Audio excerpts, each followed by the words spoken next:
Dati pa akong drug lord. Drug lord? Oo, kasi nag-drugstore po ako. Okay.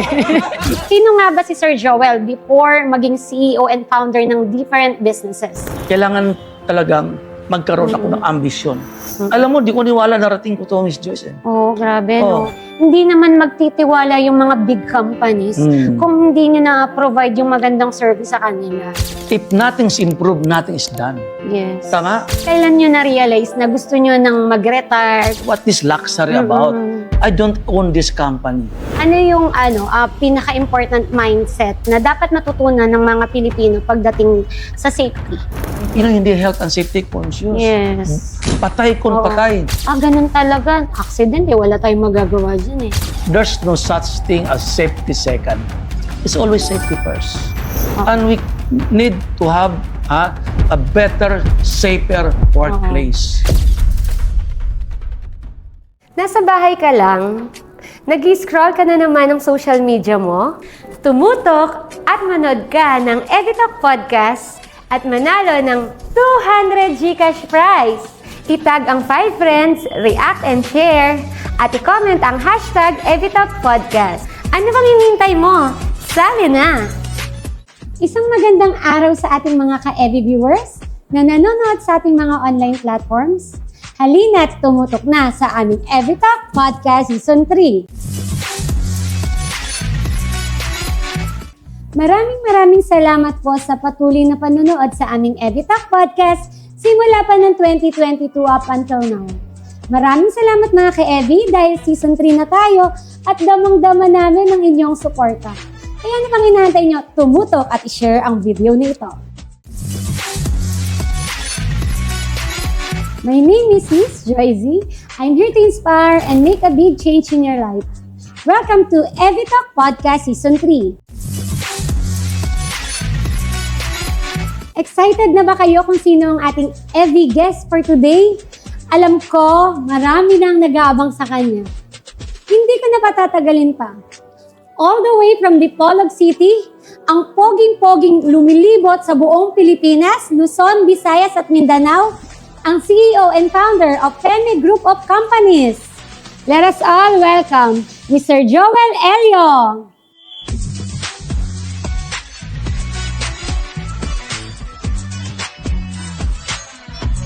Batiin mo naman, Sir Joel, ang ating mga ka-EV viewers na nanonood sa ating Evitalk Podcast. Hello mga taga-EV viewers! Magandang umaga! Blessed morning sa inyo. Batiin ko po ang aking mga empleyado, of course, Luzon, Visayas, Mindanao, and of course, aking mahal na sa buhay, ang aking pamilya, aking asawa na sa Bulacan, ang aking mga anak. Yan, sila po ang inspirasyon sa aking buhay. Maraming salamat po. Ayan. Thank you so much, Sir Joel. Alam kong busy ka sa iyong mga businesses, pero andito ka sa ating Evitalk Podcast to share your life story para makapagbigay ng inspiration and ma-showcase natin kung ano nga ba yung mga businesses mo na nakakatulong sa maraming tao. So, sobrang grateful kami sa Evitalk Podcast. And excited na yung ating mga EV viewers, Sir Joel, na makilala ka kasi kilala ka lang nila as CEO and founder. Pero sino nga ba si Sir Joel before maging CEO and founder ng different businesses? Miss Joyce, hindi naman ikakayan. Ako'y isang galing sa mahirap na pamilya. Ang mga parents ko naman ay isang karpentero ang father, mother ko isang farmer. Kami po'y lumaki sa hirap. At naging inspirasyon ko yan na magsumigasig, na magnegosyo, mag-aral, at umangat ang buhay. Kasi naniwala ko sa isang kasabihan, hindi mo kasalanan na ipinanganak kang mahirap. Yeah. Pero malaking kasalanan pag namatay kang mahirap. Tama. So yun naging inspirasyon ko na nagnegosyo. Nag-aral ako. Swerte naman, may lucky component. Ako'y nakapag-aral ng libre sa isang state university. And of course, napasok agad ako sa isang magandang kumpanya, mga taga-National Power Corporation. Diretso ako. At tuloy-tuloy naman yung aking career at promotion. So, hindi ka nahirapan makahanap ng trabaho? Kami kasing may kunting yabang ay hinahabol palagi. So, yung aking kakayahan, yung aking kalaman, at yung aking skills, yung naging investment ko para ako yung naging sellable. doon sa mga kumpanya na in-applyan ko noon. So, luckily, and of course, with God's blessings, ako yung na-employed kaagad. At yung career ko, sa Diyos tuloy-tuloy.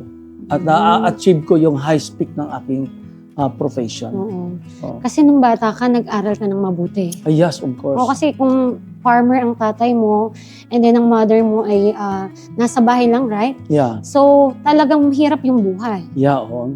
Ang foundation mo talaga, napaka-importante sa pag-aaral. Kung willing ka talagang matuto, so sa mga kabataan, napaka-importante, mag-aral talaga. Kasi yun ang maging foundation mo sa tagumpay ng buhay mo. Kasi kung hindi ka nag-aral, 'di ba? Baka nasa bukid pa kayo ngayon. Yeah, oo. Kaya sabi Miss Joyce dati sa mga kapitbahay ko, sabi, paano yan naangat ang buhay? Anak naman talaga na mahirap. So naging challenge ko yun, na walang imposible. Kasi nasa kasabihan, nothing is impossible. Yes. In prayers, napaka-importante din yun. Oo. And tama yung sinabi mo, sir, kanina na kung pinanganak ka na mahirap, hindi mo kasalanan. Yeah. Pero kung namatay ka na hirap, kasalanan mo na. Kasi binigyan tayo ni God ng mga skills, ng talent, and ng mga opportunities. So, kailangan lang nating pagsumikapan at pag-usayan. Yeah, no? oo. Yun ang maganda sa nangyari sa buhay ko. I was really guided with the wisdom ng aking mga nakapaligid sa akin, mga parents ko at mga kaibigan ko na nagpo-post sa akin, naging inspirasyon sa akin na magsumisi talaga. And sir, bilang anak ng isang carpenter and farmer, paano hinubog ka ng parents mo? Kasi nabanggit mo kanina na natulungan ka ng parents mo. Paano ka nakubog sa ngayon na yung mga values na naituro para maging successful in life? Napaka-importante yung sinabi ng tatay ko. No? Anak, kailangan natin umangat ang buhay. Kasi yun naman talaga ang maiiwan na sa aking legacy. Sa kanila legacy para sa akin.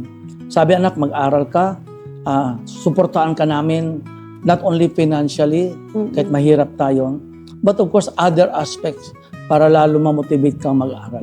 At yun naging din sa akin, ma'am, ang nagbigay sa akin ng magandang leverage na na-motivate ako lalong magsusumikap. Oo. And naranasan mo ba, Sir Joel, na, di ba, farmer tatay mo, na talagang okay naman yung pagkain? Ano yung naranasan mo na hindi mo makakalimutan? Ay, hindi ko kakaya, Ma'am Joy, no? Once a day, ang meal lang kami. Isang beses, no? Kahit tuka talaga kami dati. At nakakayaman, pero sa mga kababayan ko, hindi naman kasalanan talaga natin. Yes. Na mahirap tayo. Ang kasalanan talaga, yung hindi ka nagsusumikap. Yes, correct. Diba? Yung umaasa ka lang sa tulong, no? Umaasa ka lang sa lakas ng iba, may regalo ang Panginoon sa iyo na dapat yun ang palakasin mo. So, ibig sabihin, Sir Joel, ito yung hindi mo malilimutan, yung wala kayong makain. Yeah, oo. Na pangyayari sa life mo. Oo. Nakatulong ba yun, Sir Joel, na gusto ko yumaman, gusto kong mabago yung buhay namin? Ay, oo. Kasi alam niyo po, sabi ko sa sarili ko, habang buhay ba akong magpapastol ng kalabaw? Habang buhay ba akong nasa palayan? Habang buhay ba ako? Hindi naman masama nasa palayan. Habang buhay ba akong mag-harvest ng niyog? Talagang nakita ko, sabi ko, kailangan talagang magkaroon ako ng ambisyon. Kasi kung wala ka namang pangarap, hindi ka nagkaroon ng motivation. Wala kang drive. Wala kang drive. Yun po ang malaking tulong po sa akin, ma'am. So, ibig sabihin, naranasan nyo rin palang saka. Yeah, oo. Kung anong ginagawa ng tatay nyo, ginawa nyo rin para makatulong. Oo, matindi yun. So, kumikita rin kayo noon? Or tinutulungan mo lang yung tatay mo? Maliit na kita, pero in short naman, talagang kulang. Ang pag sinabing farmer, mahirap lang. Hindi katulad sa Japan, Miss Joyce, no? Pagdating sa Japan, sabing farmer, mayaman. Yes. Oo. So, yun ang naging dahilan na nag-aral din, nakapagtrabaho ako, at napasalamat ako sa mga nakakasama ko sa National Power Corporation. Sila yung humubog sa akin na ako'y naging motivated na magtrabaho maigi.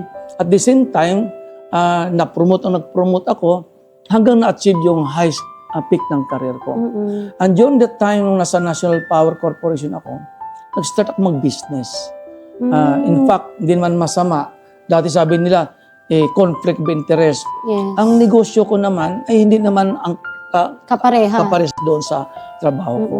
So, doon ako nag-start. Dati pa akong drug lord, Miss Joyce. Drug lord? Oo, kasi nag-drugstore po ako. Okay.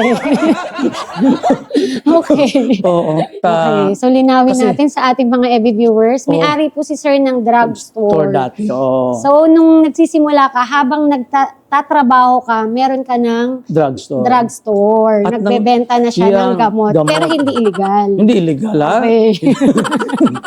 Yung pagbibinta ng legal na gamot. Kasi nakita ko, Miss Joyce, ang mga tao palagi nagkakasakit. Oo. Oo. Kaya nga 24 hours ang mga drugstore. Yun ang pinasok ko. At nangutang ako, Miss Joyce, sa mga kamag-anak ko sa abroad. Naniwala naman sila sa akin. Mm-mm. At pinahiram ako. Yun yung start ko. Then at the same time, nagtayo po ako ng cable TV. Mm-mm. Kasi yun ang passion ko. Partnership ng ninong ko rin sa kasal Mm-mm. at saka aking mga kaibigan. Pero alam mo, mahirap din sa negosyo. Maraming competition. Yes. Doon ako natuto, lessons ko talaga. Nung nagkaroon ako ng drugstore, yung bang tapatan ka ng mga malaking drugstore. Bawal oo. banggitin to, yung mercury drug. Pagtapitan ka talaga. Oo. Oo, Siyempre. mahina ka talaga. Anong pipiliin? Oo. Diba? So brand sila eh. Oo. Isang failure ko kaagad, Miss Joyce, yung drugstore. Hindi ko ikakaya sa inyo. Sinara ko yung drugstore ko kasi humina siya. Pero naging foundation ko rin yun para makatulong pa rin sa tao. So, ibig sabihin, nalugi yung Oo, drugstore. nalugi part Kaya yun. ginive up mo muna. Oo. Then, that's another journey na nagkaroon kami ng another business. Nagkaroon ng open doors naman for Yeah, other oo. opportunity. Kaya tinayo ko, sabi ko, health ito, paano ang gagawin natin na hindi magpupunta ng drugstore ang tao? Kaya, nagtayo ko ng health and safety, training and consultancy. So, we will groom people to be safe and healthy para hindi sila bibili ng gamot. Di ba? Connected pa rin. Connected siya Oo, sa health. sa dati kong negosyo. So, ito yung pumasok, yung PME Consultancy, way back 2003. So, sa awa ng Diyos, nag-click yung business ko. Doon yung 24 years na po kami. Grabe, ang tagal na pala. Oo. Sobrang nakabuild na kayo ng credibility. Yeah. Ang maganda sa amin, yung clients namin ay mga malalaking companies. At sila yung... Pwede mo bang i-share kung ano yung mga companies na yan? Oh, marami dito. Mga kababayan, mga empleyado ko rin, mga company ko, yung CBK, Clean Energy na ngayon sa Kalayaan Butukan, Kalayaan Complex sa Laguna. And So, mga others. big companies talaga nagtitiwala sa inyo. Yes, Epson, mga clients ko din yan. Kasi ma'am, ang laban mo sa products ay mahirap. We have to deliver quality service para yung clients mo ay babalik at babalik Yes. sa iyo. Hanggat maganda yung service na pinoprovide Yes. nyo. Lalo na kung company, syempre, iba't ibang employee yung napasok dyan. Oo. So, kailangan nila ng service nyo. Yun ang ginawa ko, reputation. Challenge din sa akin nangyari. Hindi kami masyado nagkasundo sa dati kong partners. So, I buy out yung partners ko. So, naging family business na Oo, po kayo ito. na lang yung nag-handle. Yes, it's our family business na po. Oo. Then nakita ko, Miss Joyce, sabi ko, kailangan ko pa ng opportunities para magbigay ng trabaho sa mga tao. Since linya ko ay telecommunication din dati, so nagtayo ako ng Smartcon Builders. Ang Smartcon Builders po ay isang kontraktor sa mga telecommunications. Kami po yung nagkakabit ng fiber optic, nag-splice, kami naglalatag po dyan, at even mga antena sa mga telcos. At ang magandang negosyo ang telco ngayon kasi in demand. Lahat ng kabataan ngayon gusto kailangan may cellphone. Para mamamatay sila pag walang signal. Kahit nga anak ko eh. Hindi sir, ikaw din naman umamin ka. Kahit kapag nawalan ka ng internet, di ba? Connected na yung ginagawa natin, yung business natin, online. Kaya ako, Miss Joyce, ang aking is we provide solutions. Kaya kami sa telco business namin, dasal kami na sana humina ang signal ng internet. Para marami kaming business. So, ibig Kasi kung sabihin, maganda ang signal, wala naman kaming negosyo. Oo ma'am, nga, sir. Oo. Tuwang-tuwa nga ako pag may nasagi na kable dyan ng truck. Pag nasagi yan, bagsak yan, kakabit So ng kayo muli yun. tuwang-tuwa, yung ibang tao, inis na inis. Then we provide solutions. Yeah. Yun yung amin. So ang aking advocacy, Miss Joyce, marami akong matulungan. So yun po, ngayon, sa ng Diyos, ang aking mga project naman ay aligned din. Meron ako sa Mindanao at meron ako party sa Visayas, meron ako sa Luzon. Hindi naman magtitiwala yung mga big companies kung hindi nyo na-provide yung magandang service sa kanila. Kasi alam nyo, mga malaking kumpanya, ay nahanap nila yung isang kumpanya nagsiservisyo sa kanila na maganda ang credibility, integrity, at saka yung image. Yes. So kailangan natin yon maprotektahan sa mga negosyo natin. Na kailangan po lahat, despite of the challenges na hinaharap natin, mga crisis na harap natin, we need to be resilient. Yes. We need to be sustainable. Laban lang sa buhay. Yes. Ganun naman yan eh. Oo. Tuloy-tuloy lang. From construction, meron ako manpower company. Supply din ako ng tao. Although maliliit lang naman din. Basta makatulong ako sa kapwa. Ano yung maliit sa'yo, sir? Parang hindi na ako naniniwala sa maliit mo. Tamang-tama lang. So, ibig sabihin, may agency din kayo? Parang agency, sa DOLE yan, tawag sa amin, DO-174. Ito yung mga nag-provide ng manpower services sa mga kumpanya. Sa iba't ibang companies? Yes, oo.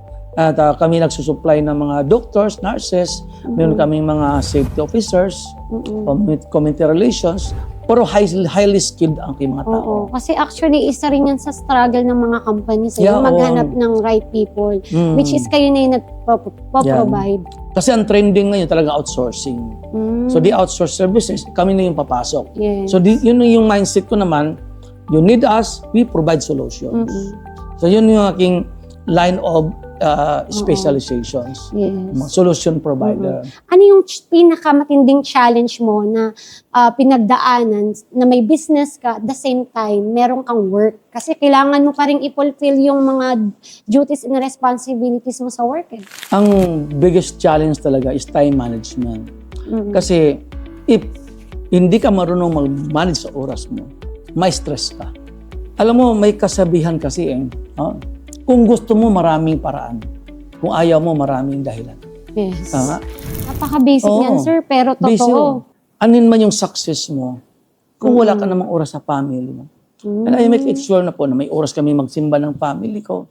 At lalo na, kung nakakatulong ka sa kapwa. Yes. Di ba? Oo. Alam mo, di ko niwala narating ko to, Miss Joyce. Oo, grabe, no? Grabe yung naging transformation sa life ni sir. Yung mga kamag-anak ko, sabi lang, dating ganito lang yan Oo. Kasi sabi ko, wala namang nakulong sa sobrang makapal ang mukha. Yes. Pero bihira ang masinso ang mahiyain. So, kailangan mo talagang kumilos. Yes, oo. Kasi walang mangyayari. Oo. So ngayon, sa awa ng Diyos ay nasa peak na rin ako ng aking business. So kailangan ko lang masustain yung operations.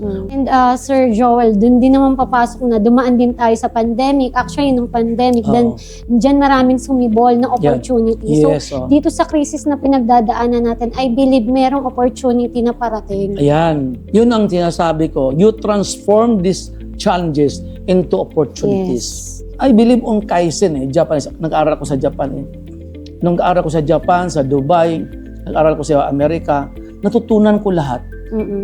Ganito pala. Yes. Ang lawak pala ng opportunity. Yes. Lalo pag pumupunta ka ng iba't ibang lugar, sa iba't ibang bansa, makikita mo yung culture at yung mga opportunities, maraming blessings na nakalatag talaga. Ang ganda ng word na Kaizen. Actually, isa rin yan sa natutunan ko sa training. Yung Kaizen na Japanese word na, kunyari may goal, hirap na hirap ka na makuha yung goal. So, i-Kaizen mo lang siya. Isip ka lang, paano mo makukuha ng mabilis yung goal. Yeah, oo. Kaya mga kababayan ko, ako, nag-iinspirasyon din ako ng mga tao ko. Pasensya na po sa mga tao ko na minsan palagi kong papagalitan. Kasi naniwala talaga ako na ayaw ko yung stagnant ang isip. Ayaw ko yung if nothing's improved, nothing is done. Yes. Tama? Kung walang pagbabago, walang nangyayari. You should not be satisfied sa isang bagay na stagnant siya. Tsaka doon papasok, sir, yung nasa comfort zone ka na. Pag yung nasa comfort zone ka na, hindi ka na nag-grow. Yes, oo. Ang mga tao ko, tuwang-tuwa din ako. Kung umalis kayo sa akin, Kasi nag-improve kayo o lumago kayo, so be it. Oo. Naging ano ko yun, naging legacy ko yun. Yes. Yun ang iwan ko palagi sa mga tao ko. Sir Joel, kailan nyo na-realize na gusto nyo nang mag-retire, gusto nyo na lang mag-business, and hindi na kayo maging empleyado? Nakapag-desisyon ako, ma'am, na kailangan ko na mag-full-time na business. Kasi may kasabihan, if you retire early, you live longer. But if you retire late, you will die shorter. So, kasi nabuo mo lahat ng stress. Oo. At yung sinabi mo, takot ako mag-retire, nasa isip mo lang yun eh. Yes, kasi ang ganda na ng trabaho mo eh. Nasa malaking company ka Yes, na eh. ang laki ng position ko. Yes. Mayaman ako dati, Miss Joyce eh. Oo. May helicopter lang ako dati. Oo. Pero sabi ko, what this luxury about? I don't own this company. Yes. Ang challenge ko, sabi ko, I should own my own company so I can enjoy more. Oo. Pero hindi ka natakot ba noon, nung time na yun na malaki din yung mawawala sa akin. Hindi ko sure kung magiging successful ako. Pumasok din ba yun sa isip mo? Pasok ko yun, the hindsight talaga, kinabahan kami ni Mrs. kasi pareho kami, sabay nag-retire. Sabay. Kasi magkasama kami. Grabe. Oo. Oo. Niligawan ako ni Mrs. dati. Sinagot ko na lang din siya. Kasi Oo. magkasama kami sa Gwapo mo office. talaga sa'yo. So, sabi ko, Miss, sabay nag-retire na tayo. And we should have more time to our kids. And then, more time to our business. Yun ang naging transformation ko. From being an employee to become an employer. And yun ang challenge ko rin sa mga kababayan ko na kailangan din natin, huwag matakot. Pag nag-retire ka, invest your money in retirement to a business which is within your line of specialization. Huwag kang magnegosyo na hindi mo naman master, di ba? Hindi mo line. And sometimes iba nagbi-business, ginagaya lang yung iba. Oo, kasi Katabi-katabi. malakas yung business nila. Oo. Kaya dami din nag-fail na pagka-retire. Yun ang tinawag, retarded na sila. Sir Joel, na ngayon you lead different businesses like Peme Consultancy and Smartcon Builders and marami pang businesses na meron ka ngayon. Ano yung pinaka-breakthrough moment na ng mga business mo? Ang una ko talagang pinagmamalaki. I'm very proud ng Peme Consultancy kasi siya yung naging foundation ng lahat ng companies under which. So, nagkaroon kaming subsidiary business. Meron kaming United Telecom Contractors, meron kaming Active Trading.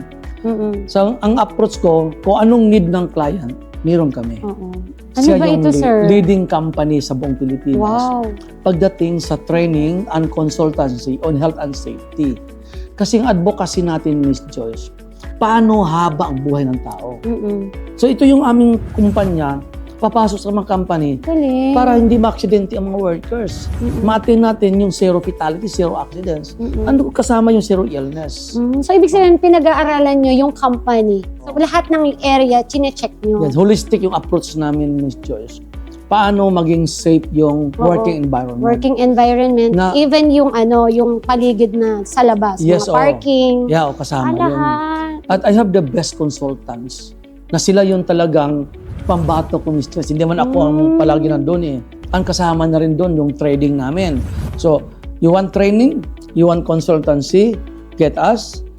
So, yung mga personal protective equipment, mga PPE nila, yung mga kanilang mga hard hat, goggles, lahat, so, kayo na rin pwede na rin kami mag-supply. mag-supply. Yung iba naman, package na aming, Then, pinasok ko na rin yung Proactive Lifestyle Corporation. Nabuo yung Proactive. So, yung manpower company ko, ito yung Proactive Lifestyle na tutulong din sa company para ma-operate yung planta nyo na safe sa mga workers. Minsan halos lahat ng services nyo, pag na-build nyo na yung credibility, pwede na kayong pagkatiwalaan sa ibang services na pinaprovide nyo, which is connected naman siya, kaya nga subsidiary company. Yes, in God's blessings yun ang maganda. Din.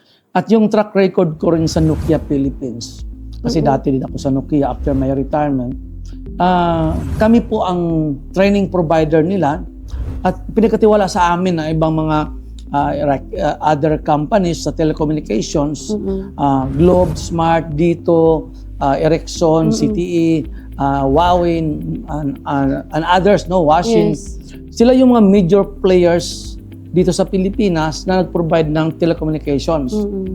At talagang ipagmamalaki ko na kami ang pinagkatiwalaan ng mga telco players sa Pilipinas. So, ibig sabihin, kayo talaga nagpo-provide ng safety and care sa Yes. mga employees Yeah, oo. ng isang company. Kasi minsan, like kunyari, hindi safe pala yung trabaho ng isang tao. Hindi nila nakikita yun kasi nakafocus doon sa production o yeah, kaya oo. sa sales. So, Yeah. kayo, since expertise nyo na yan, kayo na yung nakakakita, uy, hindi maganda yung location or hindi tama yung pag-akyat sa Tower, oh. tower, mali yan. So, kayo na yung nag-o-orient, Yes, nag-guide. Yeah, oh.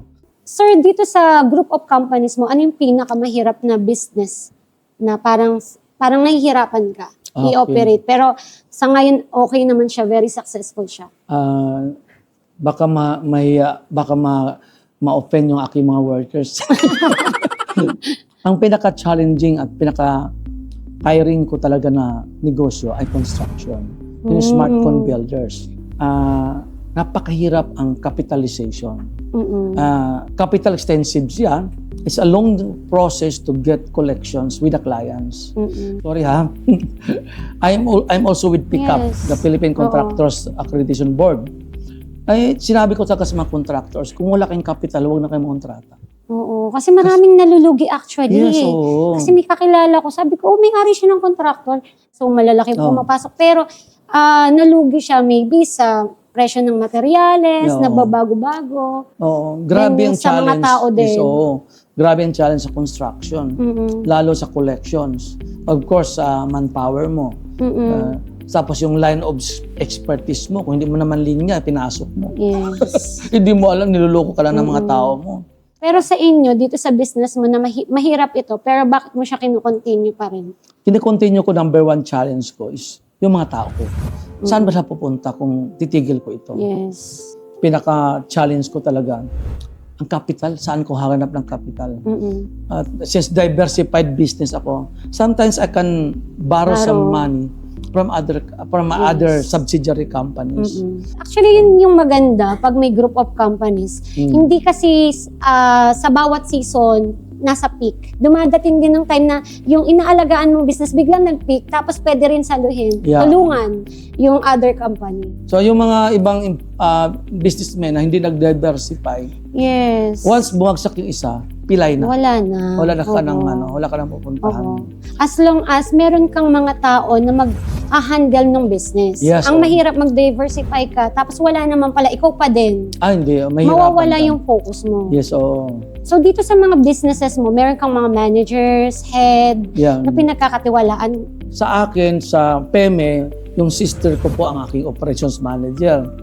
Yung aking dalawang anak tumutulong na rin sa akin. At si Mrs. tumutulong na rin.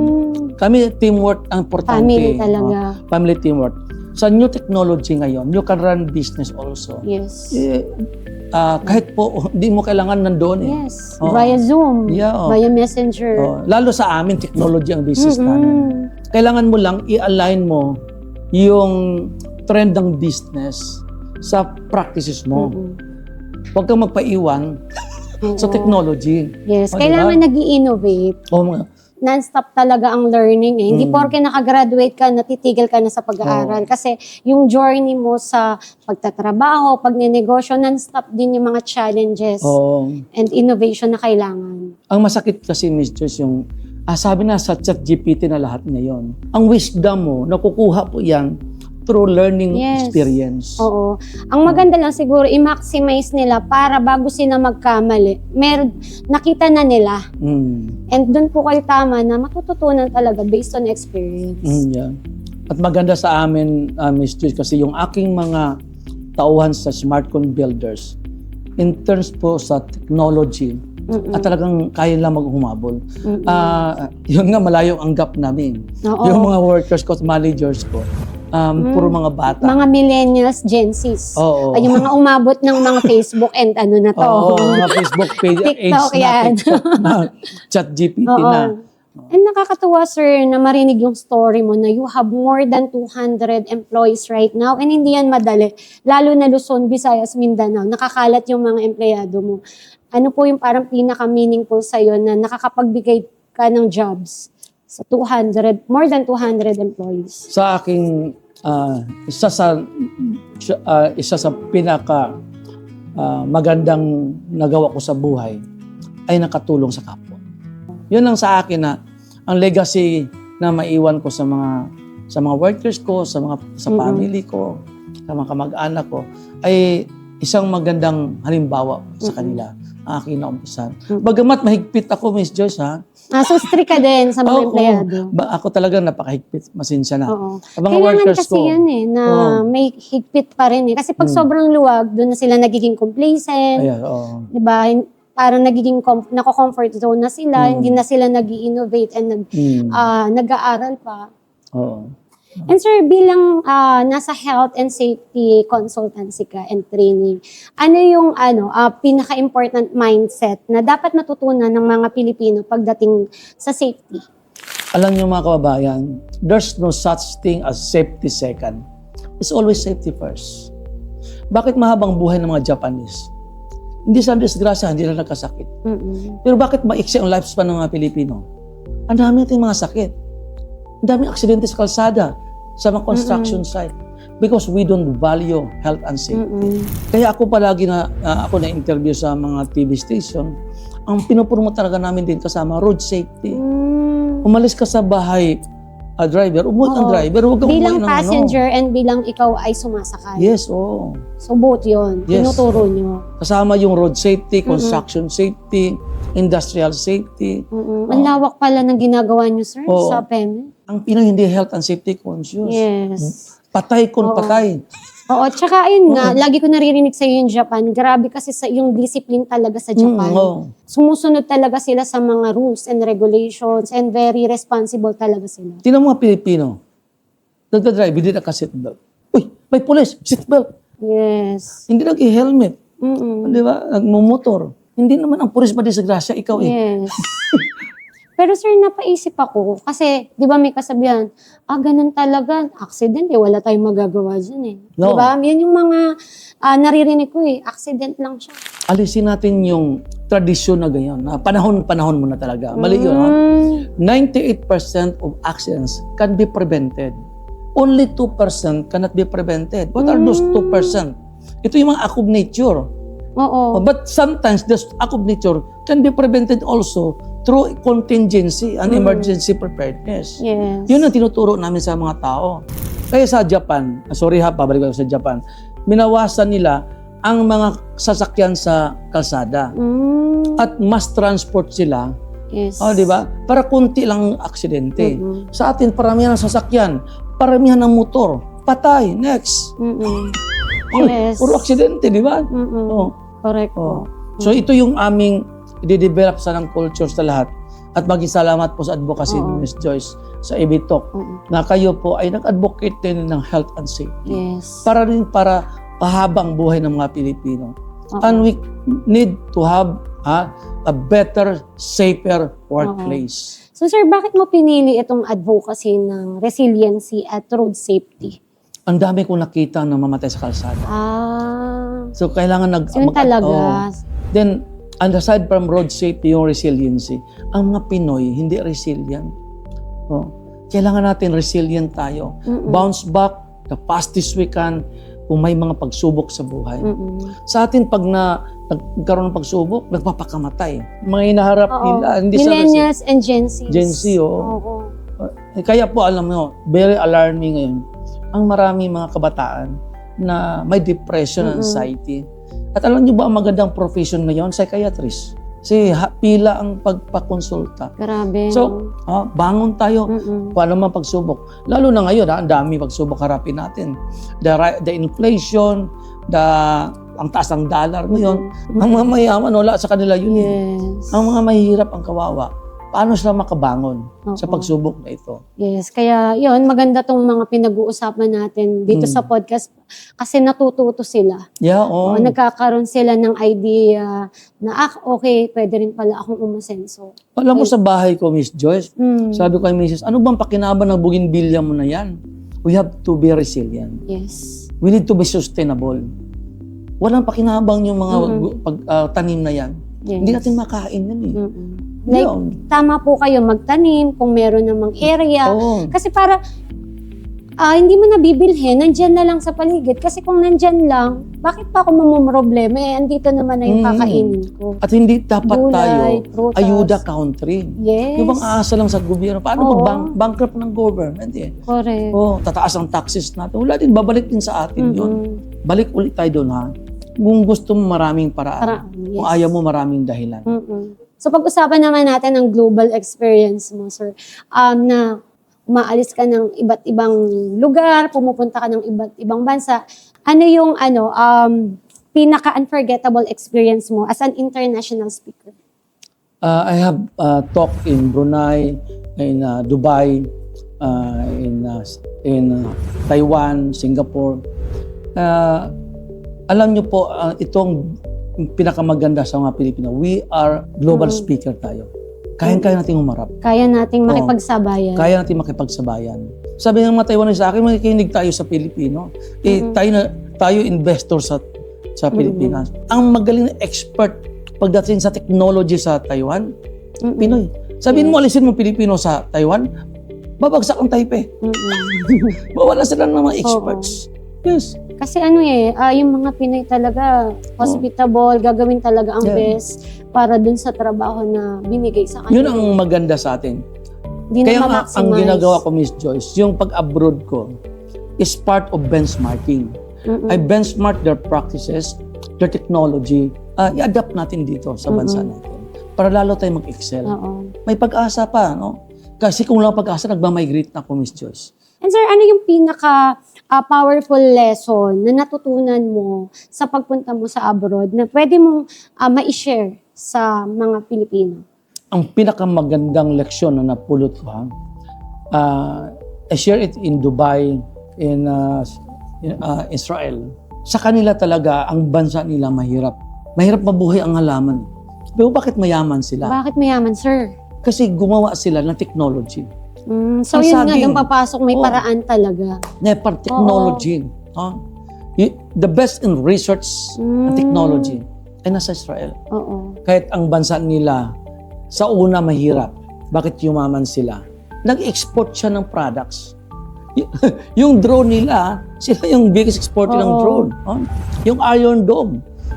Bubombahin ka pa, sasaluin na nila yan. Parang yung imposible, pero nagagawa nila ng paraan. Sana, mga Pinoy, yung technology na nakita natin sa ibang bansa, sana po unti-unti adapt. Kaya ako advocate ako na ng programa ng Department of Science and Technology na i-enhance natin talaga at gawin nating technology hub ang Pilipinas. Yes. Kasi magaling ang Pinoy. Yes, Ang dami kaya nga expert. tayo kinukuha ng ng ibang bansa kasi magagaling tayo And then dahil yung iba gustong makatipid, nandito dinala na yung mga companies dito. Oo. Tapos tayo pa rin mga Pinoy naging workers ng iba't ibang BPO companies ng ibang bansa, Yes, di totoo ba? yan. Oo. Dahil sa pagpunta mo sa abroad, nakakaisip ka ng ways talaga Yes, ma'am. Oo. na for improvement ng country natin. Yes, oo. Kaya talaga ang laki ng naitutulong nung nakita mo sa ibang bansa to Yes. innovate here in the Philippines. Yan. And that's why, Miss Joyce, ginawa namin yung libro na I Love Success. Yes. Ano ba yung pinaka-core message ng book mo na to? Bakit mo siya ginawa? Ginawa namin ni Dr. Olivar yun para po to inspire Filipinos how to be successful.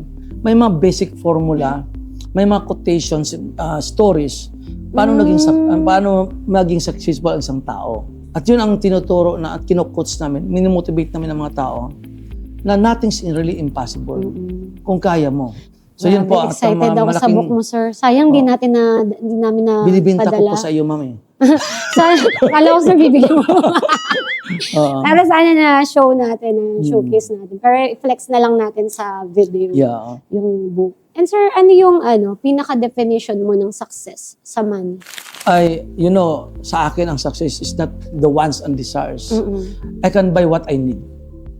Kasi wants and desires, hindi po maganda sa iba. Yes. Mm. Oo. I need a car. Mm-mm. So it's a need. Tama? So satisfy your needs. Yes. Of course, not only materially, but spiritually. Of course, emotionally. Kasi what if naman, anhin man yung kayamanan mo na hinahabol ka naman sa itaas. Yes. You cannot sleep peacefully if you have no peace of mind.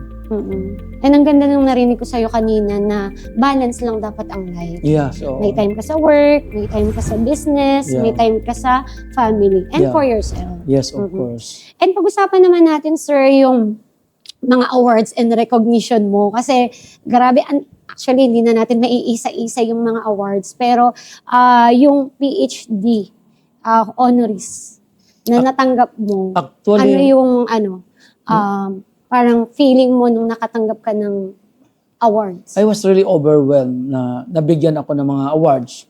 Sa buhay ko, ang award ko paano ako nakatulong. Yes. Yun lang naman eh. At salamat naman sa ibang nagbigay sa akin ng mga commendations.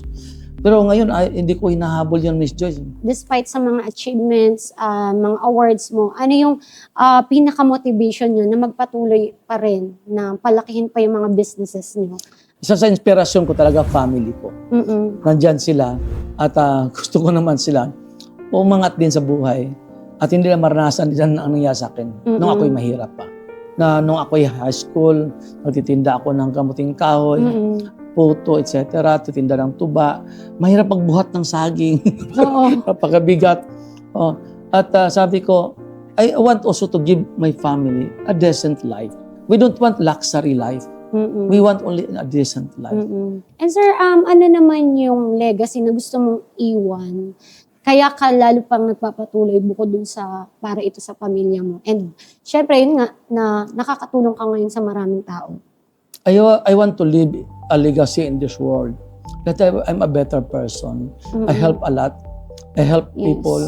I believe on groom and broom. I groom people to be successful.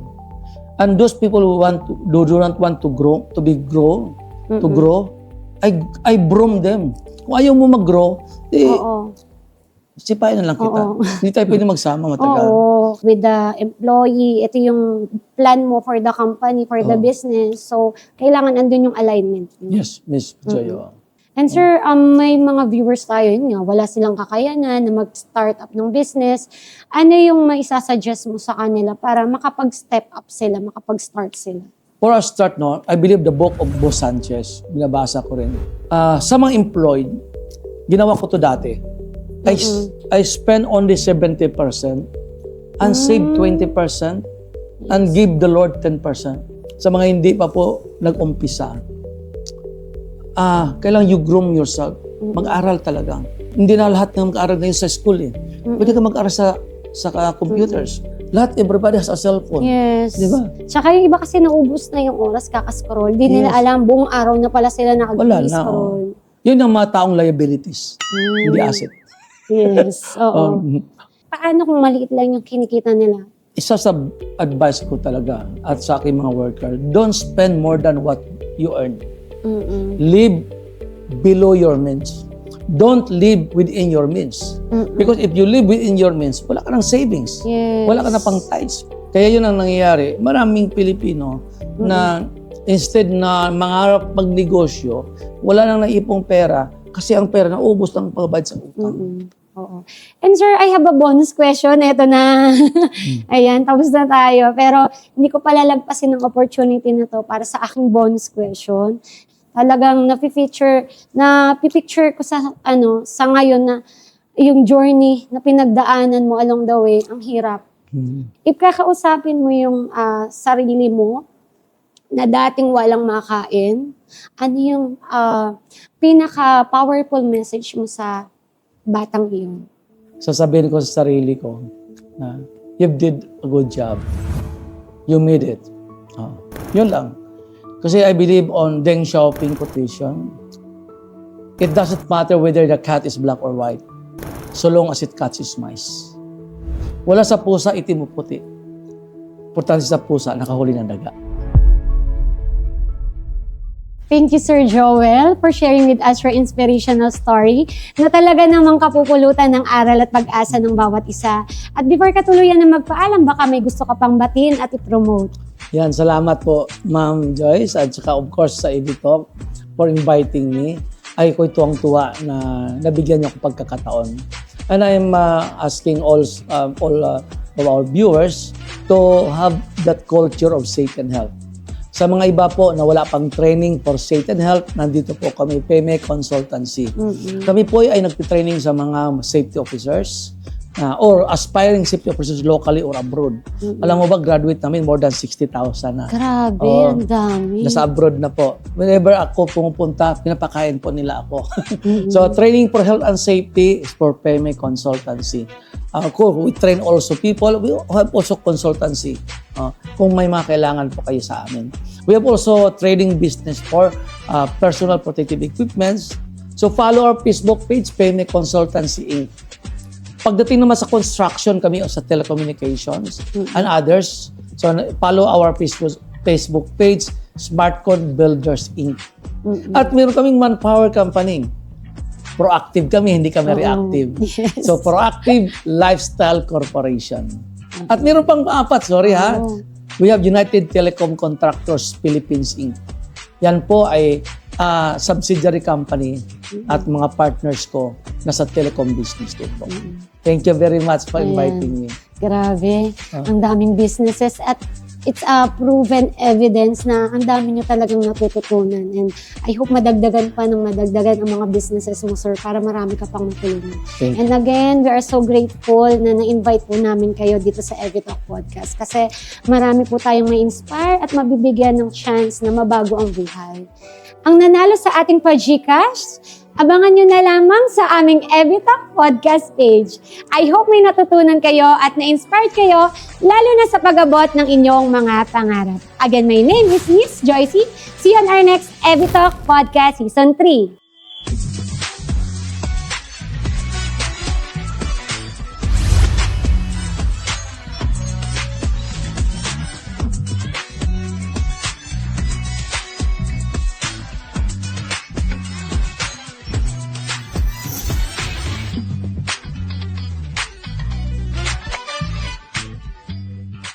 Evitalk Podcast would like to thank the following: Evidence Health Beauty and Skin Essentials, MacJoy E-Commerce Corporation, J. Caprioli Designs, etc., Print Pinas Los Baños, Mugs Photo and Films, Speedway Business Solutions Corp., We Trade Innovation Solutions, Hello Eve, Dermite Packaging Supplies Trading Incorporated, The Wise Owl Studios, Hisopos Global, Ia Juana Distribution, Beauty Co., Miss Seed Beauty Lounge, Skin Amazing, Queen Boss Society,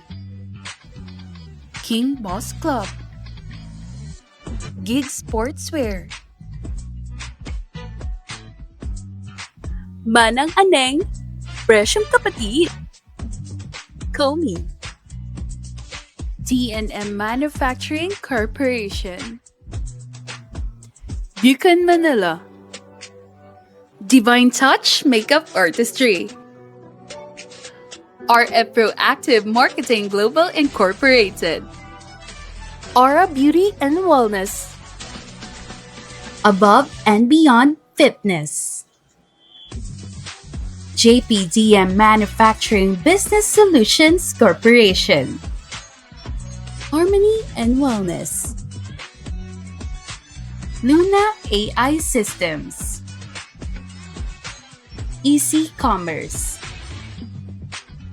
Global Trends Business Leaders Awards, Digital Outsource PH, Fragrance Shop PH, Diamond, Vibrant Wellness. One click away. Be My Beauty Marketing Incorporated. Doc Rob's Chiropractic Wellness Center. House Health and Wellness Shop.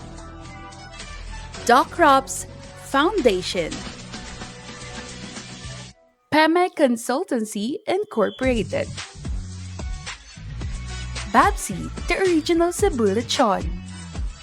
In partnership with Gutierrez Media Productions.